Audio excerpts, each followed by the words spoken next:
Bienvenido a Perú Educado para un Mundo Mejor. Hoy nos metemos de lleno en una de las conversaciones más importantes de nuestro tiempo, el matrimonio igualitario y la adopción. Y ojo, porque esto no es solo un debate legal, ¿eh? Es un reflejo de cómo una sociedad se ve a sí misma, de cómo imagina su futuro. Vamos a desgranar este tema, explorando los argumentos clave desde dos visiones del mundo que, la verdad, chocan de frente. Desde la defensa de la tradición como pilar de todo, hasta la exigencia de igualdad de derechos como algo que simplemente no se puede negociar. Y al final todo se reduce a esta pregunta, que va a ser el eje de todo nuestro análisis. ¿Qué es una familia? ¿Es algo con una definición única, tallada en piedra, o es un concepto que está vivo y que cambia con la sociedad? La respuesta que damos a esta pregunta no solo escribe nuestras leyes, sino que define nuestro carácter como comunidad. Y es justo aquí donde la tradición y las nuevas normas sociales se encuentran y saltan chispas. Venga, esta es nuestra hoja de ruta para navegar por esta conversación tan compleja. Empezaremos en el corazón del debate. ¿Qué significa realmente el matrimonio? Luego vamos a analizar si la unión civil es una alternativa de verdad o, bueno, una solución a medias. Después nos meteremos en el tema tan sensible de la adopción, preguntándonos qué derechos son los que deben prevalecer. Y muy importante, veremos cómo la ley impacta en la vida real de las personas, para terminar entendiendo el choque de esas dos visiones del mundo que lo define todo. Bien, pues vamos a profundizar en el primer pilar de este debate, la definición misma de matrimonio, porque no es solo una palabra, es una institución cargada de historia, de símbolos y, por supuesto, de consecuencias legales. Y es aquí, en su misma esencia, donde dos filosofías chocan de frente. Por un lado tenemos esta perspectiva, la más tradicional, que expresa aquí José Antonio Cast. Define el matrimonio no solo como una unión de amor, sino como la célula básica de la sociedad. El argumento se basa en una función histórica y biológica, la capacidad de tener hijos y de mantener una estructura que se considera clave para la estabilidad. Desde este punto de vista, el matrimonio no es un derecho que se pueda redefinir, sino una institución con una naturaleza propia que el Estado debe proteger, no cambiar.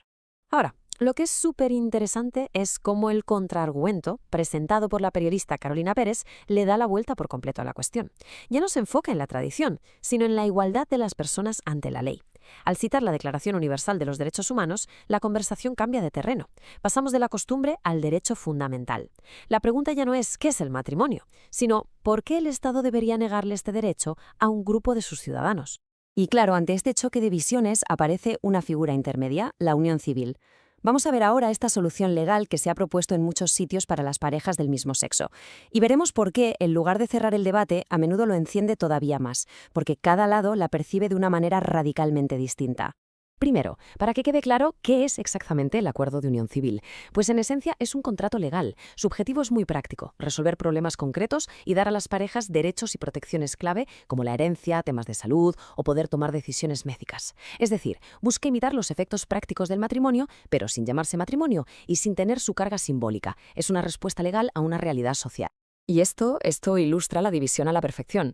Por un lado, se ve como una solución práctica razonable para proteger a la gente sin tocar la institución del matrimonio.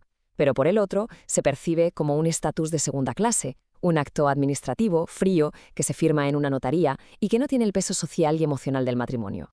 La crítica es que crea una especie de igualdad por separado, que para muchos, pues, no es igualdad en absoluto. Bueno, y ahora nos metemos en el aspecto seguramente más delicado y con más carga emocional del debate, la adopción.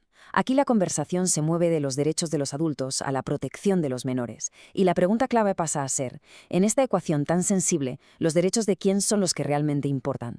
Esta frase es contundente y centra todo el argumento en el menor. Lo que viene a decir es que la adopción no es un derecho para los adultos que quieren ser padres, sino una forma de proteger al niño que necesita una familia. Desde esta perspectiva, el derecho fundamental que hay que proteger por encima de todo es el del niño a tener, si es posible, un padre y una madre, replicando el modelo familiar biológico que se considera el ideal. Fijaos cómo se construye el argumento. Todo se basa en una idea central, que el bienestar del niño está ligado al modelo de un padre y una madre. Cada punto refuerza esta idea. Al decir que el derecho principal es del niño, el deseo de los adultos queda en segundo plano. Al recordar el origen biológico, se pone ese modelo como la norma.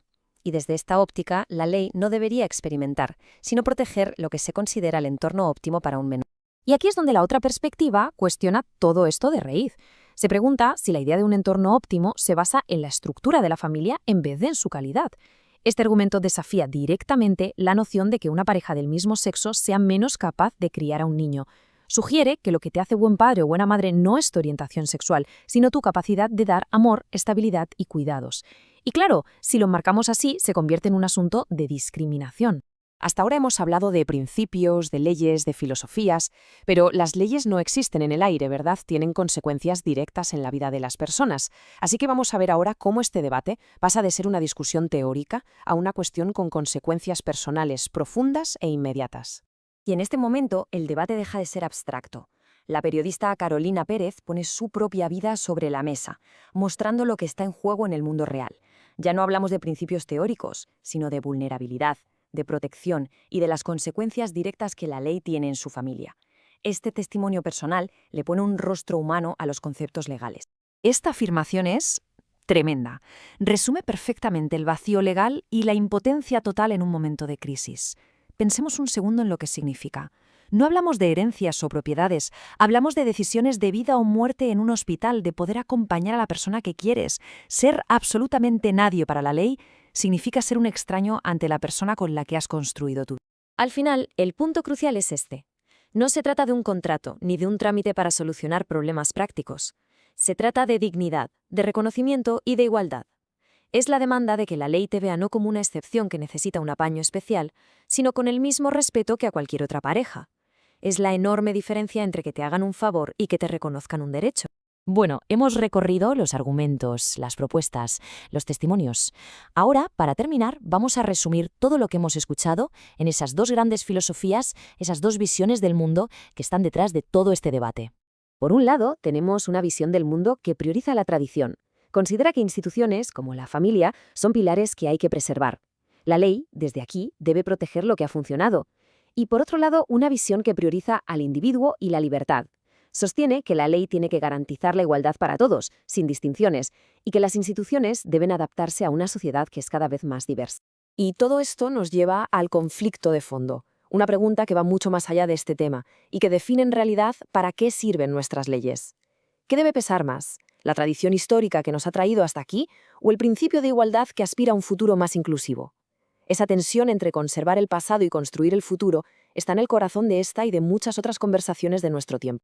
Y con esa pregunta lo dejamos. No hay una respuesta fácil, desde luego, pero el debate sobre si la ley debe ser un ancla a la tradición o un motor para el cambio social sigue muy vivo. Y la respuesta que demos como sociedad a esta pregunta definirá la clase de comunidad que seremos en el futuro. Nos vemos de nuevo en otro episodio de Perú Educado para un mundo mejor. Haz clic y comparte.